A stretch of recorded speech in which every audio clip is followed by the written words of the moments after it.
Point 6 is your local election headquarters, and tonight we're looking at the race to be second in line to the governor of Oregon, Secretary of State. It is the only office voted on by statewide and held by a Republican. Big money is an issue in this race, so is ballot security. We know that vote by mail is safe. We have a lot of safeguards in place other states may not have.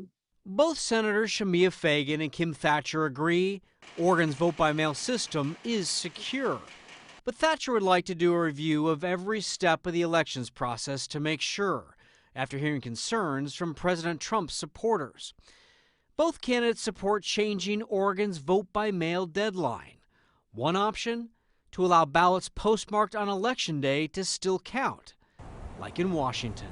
Yeah, I still think that's a good idea. I think that after having some discussions with the county clerks, that they may prefer something along the line of maybe the Saturday before the election. I'm very committed to making that happen, but I want to make sure that I work with our 36 county clerks all across Oregon to do that in a way that they know is feasible. Democrat Fagan is a civil rights attorney, Republican Thatcher a business owner.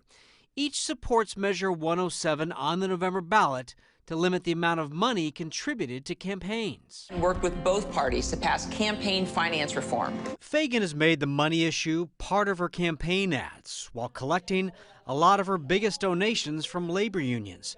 She has raised more than $1.4 million in donations compared to Thatcher's $531,000. It does seem a little hypocritical to me. It's not about not raising about money, it's about raising it from a lot of different sources so that you're not getting all your money from one person. And I'm very proud to have an extremely broad coalition of people supporting me in this race.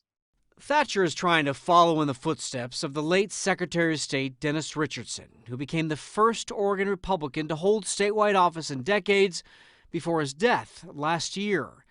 But Thatcher knows she could face backlash from left-leaning voters she can't win without for her participation in the February Republican walkout from the legislature. What I think needs to be pointed out as well is that this was to protect voters and stand up for their rights. The new Secretary of State may also have to deal with the lesser-known topic of redistricting legislative lines based on the new census results if the legislature can't agree on a plan.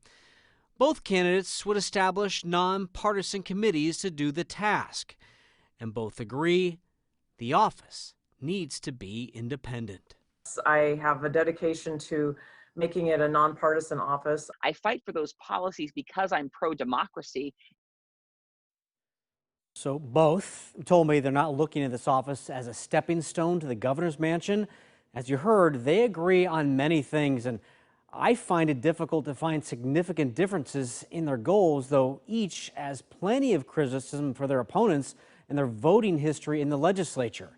You can watch my full interviews with both candidates right now at coin.com. And we're also hosting a debate with those candidates in the Secretary of State's race tomorrow. Watch Republican Kim Thatcher and Democrat Shemia Fagan face off tomorrow night at 7 o'clock. Let us know what you want us to ask the candidates. You can submit your questions right now at coin.com.